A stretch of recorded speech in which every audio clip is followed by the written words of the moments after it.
This is not a video about how to plant trees because they're usually boring.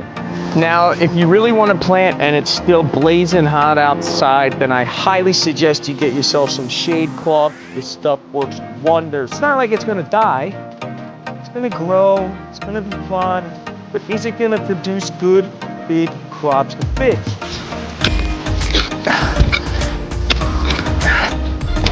Hello, beautiful subscribers. It's the first week of September here, southeastern Pennsylvania, zone 7A. And the hot, dry summer months are coming to an end, and it's time to start thinking about planting. I'm gonna give you the most important information first in case you don't have time to watch the entire video. It's no big deal. The reason the best time to plant is the fall is because trees go into dormancy in the fall, and they spend their energy establishing root systems instead of vegetative growth. So it's very important to establish a big root system before we roll into next year's hot, dry summer months like June, July, August. So yes, planting in the spring is okay, but planting in the fall is much better. Even if it's still hot and dry where you live, it's okay to go and try and get your hands on the plants that you want to plant this fall. I have been collecting these over the last 2 weeks. These are different varieties of plums, citrus, figs that I have been waiting to plant until the temperatures have fallen. And the daily temperatures have down about 20 degrees and the nightly temperatures are down about 20 degrees, which will seriously cut down on watering and stress of the plants.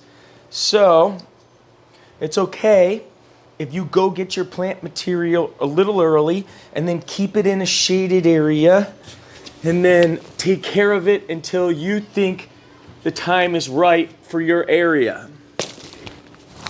Fall's also the best time to plant because there's usually significantly more moisture and you don't need to worry about watering as much. And like I said, the cooler temperatures keep way less stress on the plant. So go online. I like fastgrowingtrees.com because they ship it in a big root ball with dirt, but anywhere really online, and start looking at trees and placing your order now, or even better, go to your local nursery and see what they have. But sometimes they don't have really cool stuff like a Teramo fig. What also significantly cuts down on watering is putting these saucers around them. This will hold water, and when you water the plant in, it won't just run off right away on you. Make sure not to bury the neck of the tree, obviously. We want to keep the root flare visible. But this saucer here, which you can make with dirt, will significantly cut down on your watering. I still do a lot of planting in the springtime because a lot of the nurseries will have the best selection in the springtime. But you're gonna have to water it a lot throughout the summer. So let's say you get your plants in April, and then May, June, less than 2 months, you hit the hot summer months, and now you have to baby the new plant material, watering it and taking care of it, and possibly even putting shade cloth on it. When you plant in the fall, you don't have to worry about any of that. This is a cutting that I took from my friend Jason's fig. I have a bunch of videos about that, but if you want figs, I suggest you go to figboss.com. My buddy Ross will ship you the figs. He's got a huge selection, and he obviously knows what he's doing.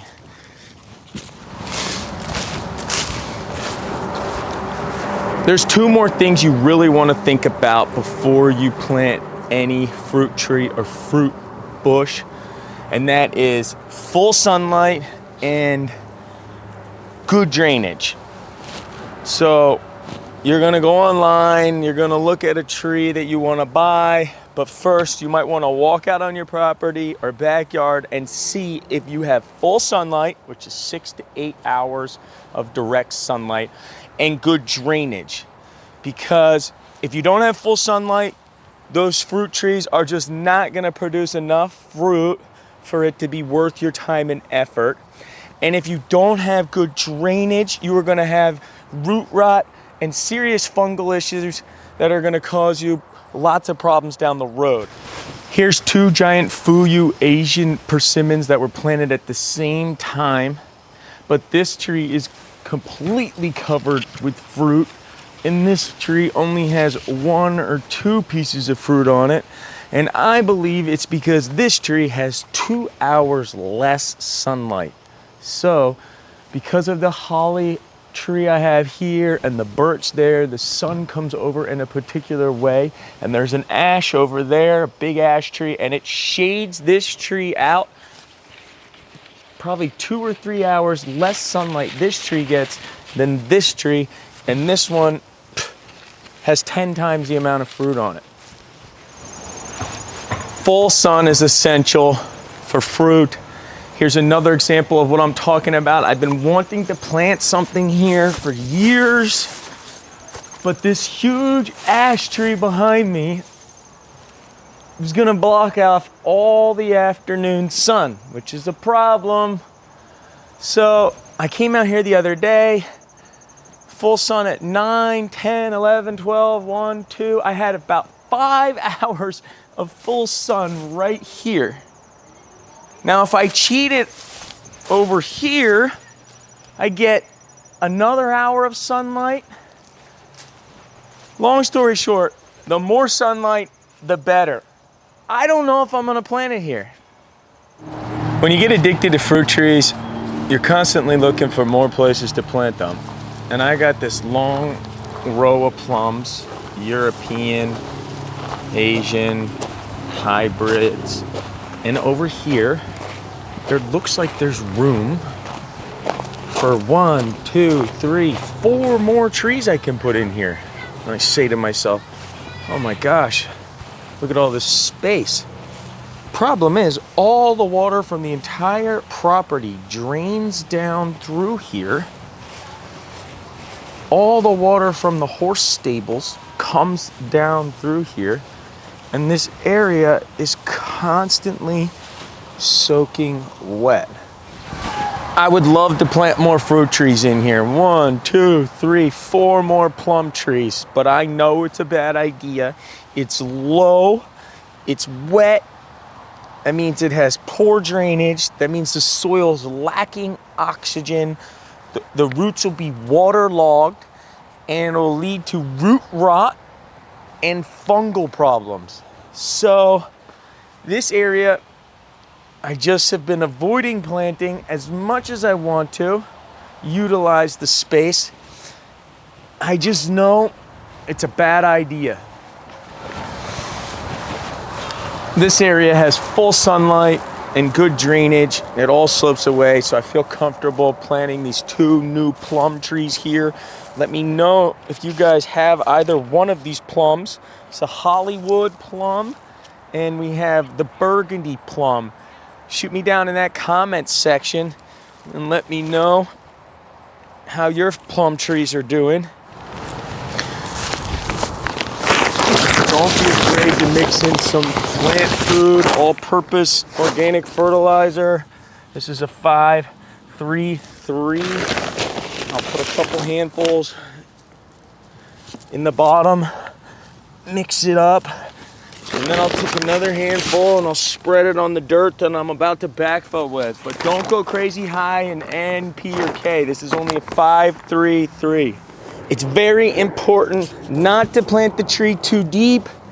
This is too deep. You'd rather plant it higher than deeper because it leads to lots of root issues. Also, it's very important, rough up the root ball after you take it out of the container that you got it from the nursery.